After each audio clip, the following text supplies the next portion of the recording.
ከኛ ዘንድ ወጡ፣ ከኛ ወገን ግን አልነበሩም። ከኛ ወገንስ ቢሆኑ ኖሮ ከኛ ጋር ጸንተው በኖሩ ነበር። ነገር ግን ሁሉ ከኛ ወገን እንዳልሆኑ ይገለጡ ዘንድ ከኛ ወጡ።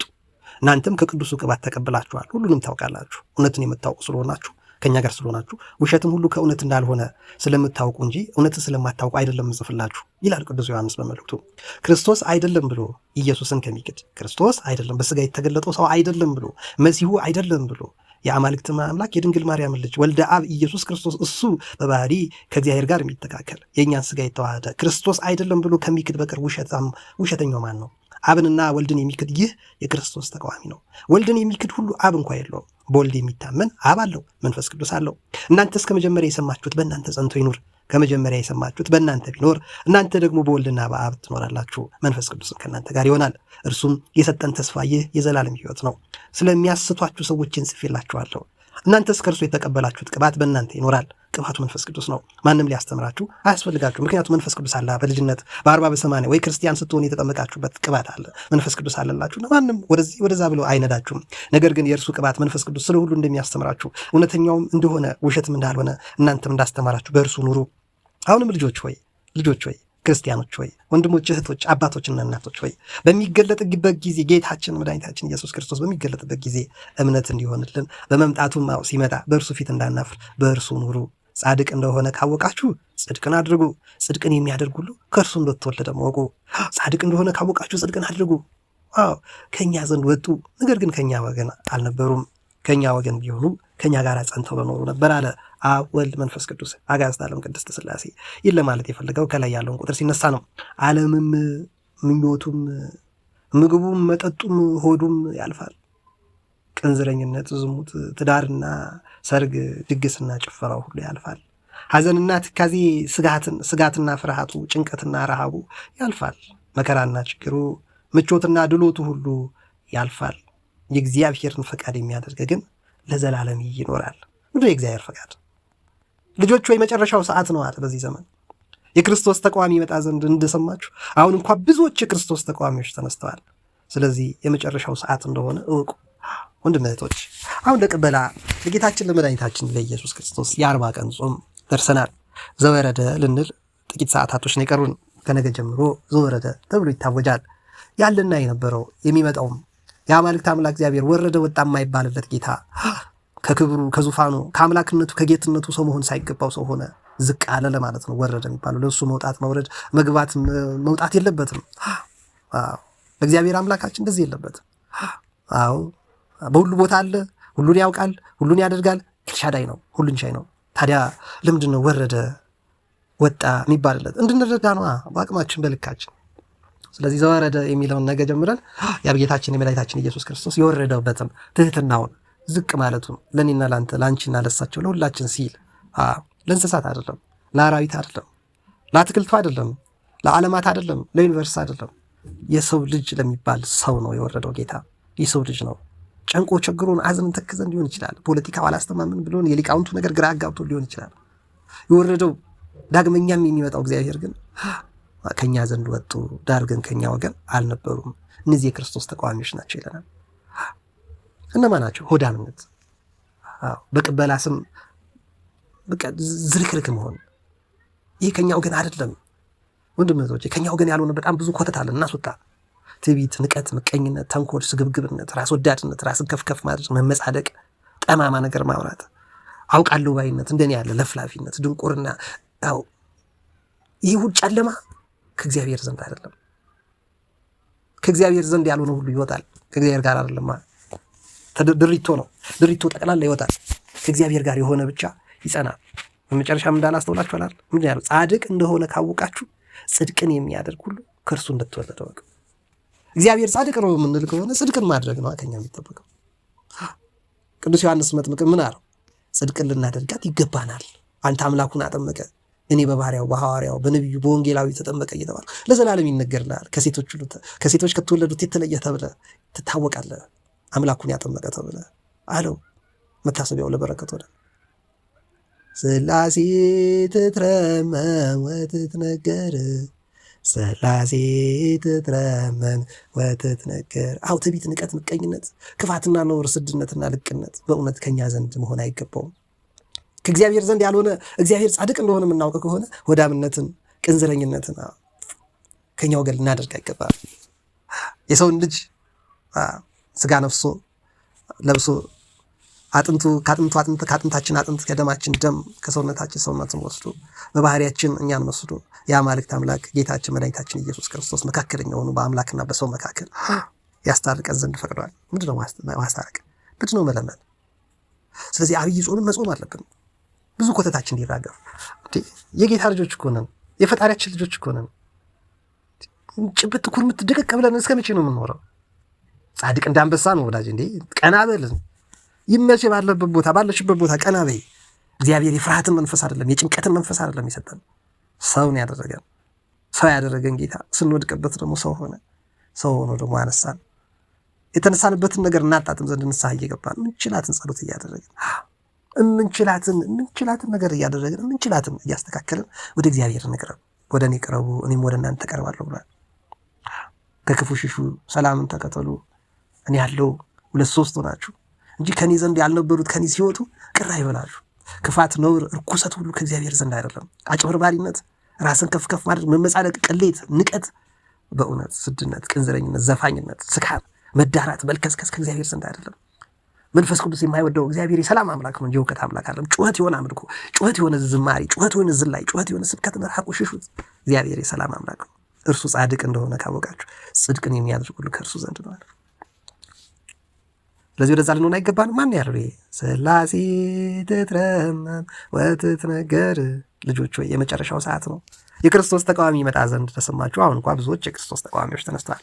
እኛ ጋር ኑ፣ እዚህ ቸርች ኑ፣ እዚህ ነብይ ጋር ሂዱ፣ እዚህ ሐዋርያ ጋር ሂዱ፣ እዚህ ሰባኪ ጋር አለ፣ እዚህ ፈዋሽ ጋር አለ፣ እሳቸው አጥማቂ ጋር አለ፣ እኚህ ባለ ራእይ ናቸው፣ እኚህ ብዙ ነገር ያውቃሉ የሚባሉ ኮተቶች አሉ። የክርስቶስ ተቃዋሚዎች፣ የክርስቶስ እንቅፋቶች፣ ደንቃራዎች ናቸው። በየምክንያቱ ርዕስ የሚሆኑ ትኩረት የሚስቡ አምላካችን ላይ ትክክል አድርገነው መስቀሉ ላይ ተክለነው እግዚአብሔራችን ላይ ተገዝተንለት የነበረው ልባችን የሚከፍሉ ወደ ኋላ የሚስቡ የሚጎትቱ ኮተቶች አሉ። ከነዚህ ንራቅ። ወደ አባቶቻችን አምላክ ያው እግዚአብሔር በትንሹ በአቅማችን መጠን እንጠጋ።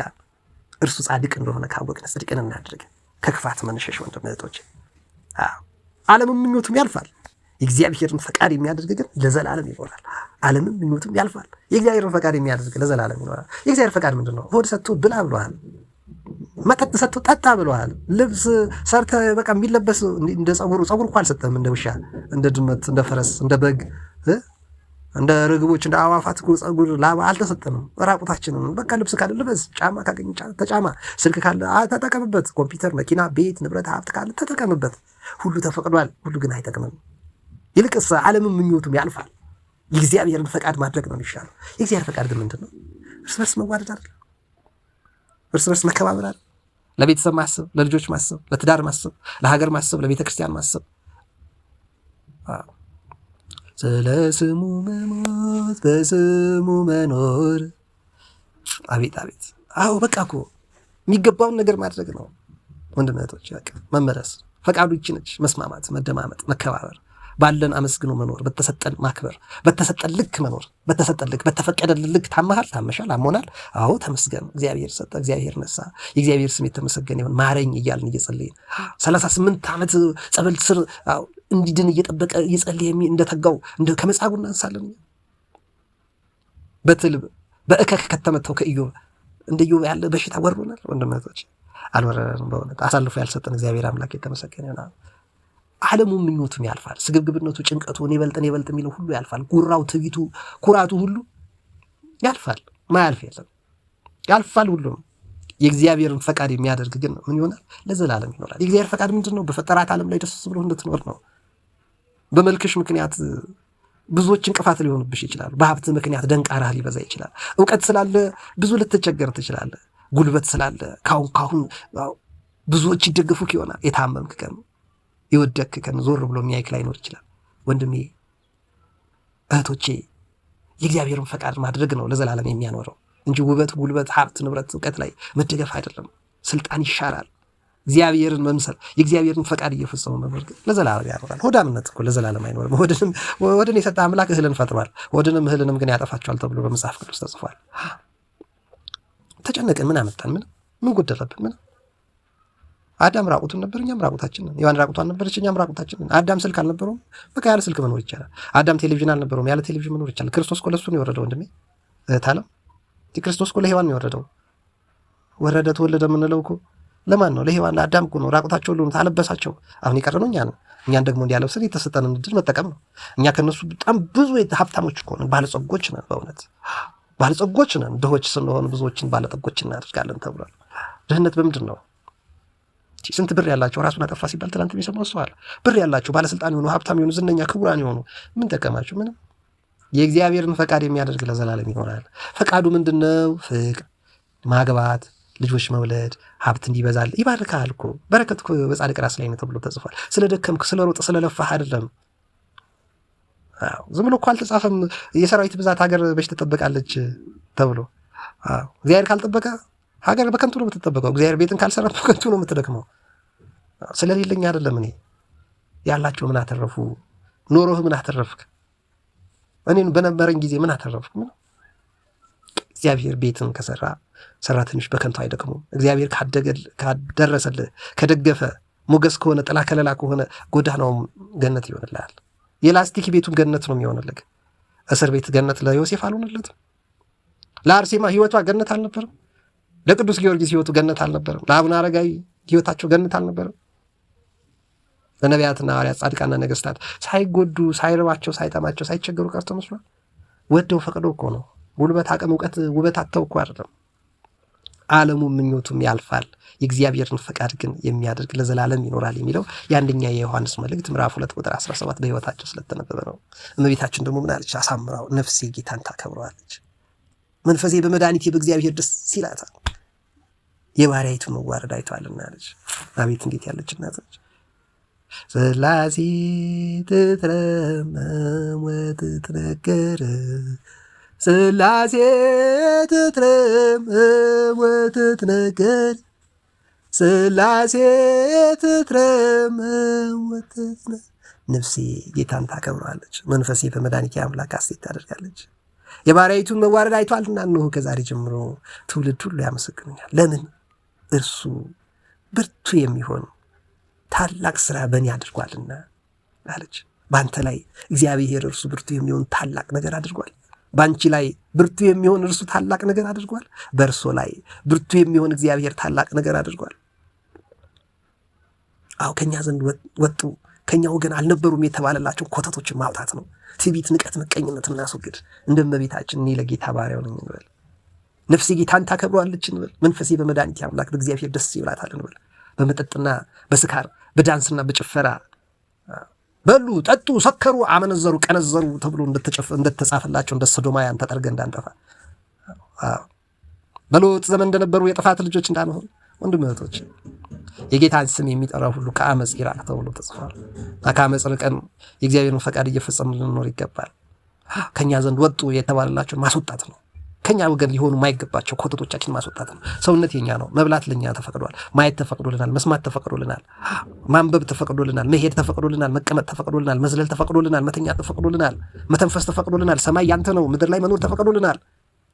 ሁሉ ተፈቅዶልናል። የሚጠቅመውን ሁሉ አመክሮ ዘሰናይ ያዝኑ እንደተባለ ሁሉም ፈትኑ፣ መልካሙን ያዙ። በመብል የሚሰሩ ለጉልበት የሚሰሩ ለዚህ ዓለም እውቀት የደከሙ አልተጠቀሙም። የሁሉም በመቃብር ወርደዋል። ወንድም እህቶቼ የሚጠቅመንን የእግዚአብሔርን ፈቃድ የሚያደርግ ግን ለዘላለም ይኖራል። የእግዚአብሔር ፈቃዱ ምንድን ነው? በሰላም ደስ ብሎ ምድር ላይ እንድትኖር ነው። እንቅፋቶችን ደግሞ ይጠርግልሃል። እንቅፋት የሚገጥም ለምንድነው? እንድትጸልይ እኮ ነው። ይስሐቅ እኮ ለሚስቱ 20 ዓመት እኮ ነው የጸለየው ይላል ቅዱስ ዮሐንስ አፈወርቅ። 20 ዓመት እንድትወልድ ርብቃ እንድትወልድለት 20 ዓመት ጸልየዋል። በ40 ዓመቱ ነበር ያገባት። በ60 ዓመቱ ነው ልጅ ወለደችለት። 20 ዓመት የይስሐቅን ባን የይስሐቅ ጸሎትን የይስሐቅን ልመና እግዚአብሔር መስማት ፈልጓል። እና መከራ ሲገጥመኝ እንታገስ። ራቁቴን ወደ ዓለም መጣሁ፣ ራቁቴን ነው የሚሄደው።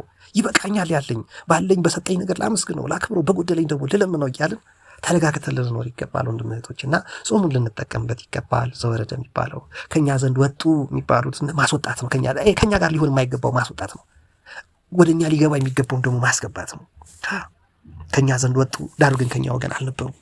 ከኛ ወገን ቢሆኑ ከኛ ጋር ጸንተው በኖሩ ነበር። ቅዠቴኛ አይደለም፣ ምኞቴኛ አይደለም፣ መጎምጀት የኛ አይደለም፣ ማመንዘር የኛ አይደለም፣ ጭፈራ የኛ አይደለም፣ ዳንስ የኛ አይደለም፣ መልከስከስ የኛ አይደለም፣ ዘፋኝነት የኛ አይደለም፣ ነውር የኛ አይደለም፣ ማላገጥ የኛ አይደለም፣ ድካም የኛ አይደለም፣ ስንፍና የኛ አይደለም፣ ልቅነት የኛ አይደለም፣ ስድነት የኛ አይደለም። ትህትና፣ ትዕግስት፣ ፍቅር፣ ሰላም፣ ተረዳድቶ ተጋግዞ መኖር ከኛ ዘንድ የሆነውን እሱን መጠበቅ ነው። እነዛ የኛ ዘንድ አይደሉምና ማስወጣት ነው። አለዚያ እግዚአብሔር ይጠርጋል። እናንተ ከቅዱሱ ቅባት ተቀብላችኋል፣ ከቅዱሱ መንፈስ ነው፣ ሁሉን ታውቃላችሁ፣ እውነትን የምታውቁ ስለሆናችሁ ውሸት ሁሉ ከእውነት እንዳልሆነ ስለምታውቁ ነው ይህን ምጽፍላችሁ ይላል። ስለዚህ እርሱ ጻድቅ እንደሆነ ካወቃችሁ ጽድቅን የሚያደርግ ሁሉ እርሱም ከእርሱ እንደተወደደ ወቁ። እርሱ ከጻድቅ እንደሆነ የምታውቁ ወንድም እህቶች፣ በቃ እኔም አንተም እርሱ እንጽደቅ። በማን ማምላካችን ምክንያት ድኛለሁ የሚባል የመጨማለቅ የለም። ምንድን ነው ድኛለሁ? ጻድቅ እንደሆነ ካወቅ ጽድቅን አድርግ። በቃ መጽሐፍ ቅዱስ የተጻፈ ነው። 1 ዮሐንስ ምዕራፍ 2 ቁጥር 29 ላይ ጻድቅ እንደሆነ ካወቅ ጽድቅን አድርግ። ደግሞ ከላይ ቁጥር 17 ላይ ምንድን ነው ያልኩላችሁ? ይሄ ቁጥር 29 ነው። ቁጥር 17 ምንድን ነው አንብቤላችኋለሁ። ዓለሙ ምኞቱም ያልፋል፣ የእግዚአብሔርን ፈቃድ የሚያደርግ ግን ለዘላለም ይኖራል። ድኛለሁ ማለት የእግዚአብሔርን ፈቃድ መፈጸም አይደለም። ኢየሱስ ጌታ ነው ብሎ መለፍለፍ የእግዚአብሔርን ፈቃድ መፈጸም አይደለም። ኢየሱስ ያድናል ማለት የእግዚአብሔር ፈቃድ አይደለም። የእግዚአብሔር ፈቃድ ትእዛዙን መጠበቅ ነው፣ ማክበር ነው። ቢራብ ማብላት፣ ቢጠማ ማጠጣት፣ ያዘን ስታይ ማጽናናት፣ የተቸገረ መርዳት ነው። መጮህ መለፍለፍማ አጋንንትም ይለፈልፋል። መጮህንማ ማንም ይጮሃል። ሐሰተኛ ነቢያት፣ ሐሰተኛ ሐዋርያት፣ ሐሰተኛ ወንጌላውያን ማለት የአዲስ አበባ ላይ የሚጮሁት ማለት ነው። በየጎዳናው በየቤቱ በየሰፈሩ የሚበጠብጡት ሐሰተኞች ናቸው። ከነዚህ መራቅ ነው። ከኛ ዘንድ ያልሆኑትን መሸሽ ነው። ጻድቅ እንደሆነ ካወቃችሁ ወደ ጽድቅ መጣበቅ ነው። ጽድቅን ማድረግ ነው። ጽድቅ ከሚያደርጉት ጋር ከሰላማውያን ጋር አብሮ መኖር ነው። ዓለሙ ምኞቱም ያልፋል፣ የእግዚአብሔርን ፈቃድ የሚያደርግ ምን ይሆናል? ለዘላለም ይኖራል። እና ለዘላለም ለመኖር በጾሙ በረከት ረድኤት ለማግኘት ቀሪው ዘመናችን ሊስተካከልን በትምህርት፣ በስራ፣ በኑሮ፣ በትዳር፣ በኢትዮጵያ በሀገራችን፣ በቤተ ክርስቲያናችን ጉዳይ፣ በሰፈር፣ በአካባቢያችን፣ በወገኖቻችን በተጨነቁ፣ ባዘኑ፣ በተከዙ፣ በታመሙት ሁሉ በረሃብና በጦርነት በስጋትና በፍርሃት ላሉት ወገኖቻችን ሁሉ አምላካችን እግዚአብሔር እንዲደርስላቸው እንጸልይ፣ እንጠቀምበት ጾሙን ጸሎትን ለማለት ነው። የሰማነውን ለሕይወት ያድርግልን። እንዳሰማን እኔም እንዳናገር እናንተም እንድትሰሙ የፈቀደ አምላካችን እግዚአብሔር ጀምሮ ከማቋረጥ ተቀድሶ ከመርከዝ ቀርቦ ከመላቅ ሞልቶ ከመጉደል አግኝቶ ከማጣት ሁላችንን የሚሰውረን የሁላችንንም ፍጻሜ ያሳምርልን። በጸሎታችሁ አስቡኝ። ኃይለ ጊዮርጊስ ነኝ። ጥር የካቲት 7 2018 ዕለተ ቅዳሜ ቀትር ሊሆን ነው አይደል? አቤት መቀበላውን እንግዲህ በመጠን ኑር። ይመቻችሁ። ከኛ ዘንድ ያልሆኑትን እያስወጣን ከኛ ጋር ሊሆን የሚገባውን እያስገባን ዓለሙ ምኞቱም ያልፋል፣ የእግዚአብሔርን ፈቃድ የሚያደርግ ግን ለዘላለም ይኖራል እያል እርሱ እግዚአብሔር ጻድቅ ነውና እኛም ጻድቃን መሆን አለብን፣ ጽድቅን መስራት አለብን እያል ልንኖር ይገባናል ለማለት ነው። የሰማነውን ለሕይወት ለፍሬ ለጽድቅ ለበረከት ለረድኤት ያድርግልን። የእመቤታችን የቅድስት ድንግል ማርያም አማላጅነት፣ የቅዱስ ሚካኤል፣ የቅዱስ ገብርኤል፣ የቅዱስ ዑራኤል፣ የቅዱስ አምላክ፣ የነቢያት የሐዋርያት፣ የጻድቃን የሰማዕታት፣ የደጋግ አባቶቻችን ጸሎት ልመና ምልጃ በረከት ረድኤት ከሁላችን አይለየን። የሁላችን መጨረሻ ያሳምርልን። አትጥፉ። ይመቻችሁ።